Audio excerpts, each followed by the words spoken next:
Carla Abellana dumaan daw sa matinding struggle at frustration dahil sa hypothyroidism. Lalo na raw kung mahalaga ang weight and appearance sa trabaho.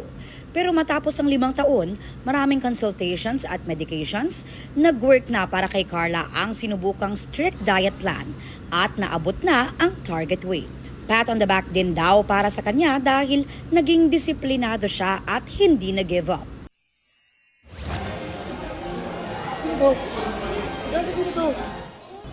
Sparkle star Sandro Mulak emosyonal nang sorpresahin ng inang mula sa Amerika.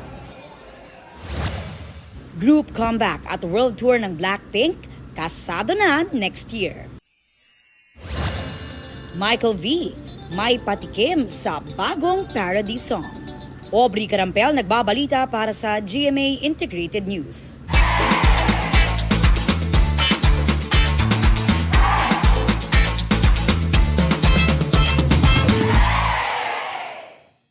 Huwag magpahuli sa mga balitang dapat ninyong malaman.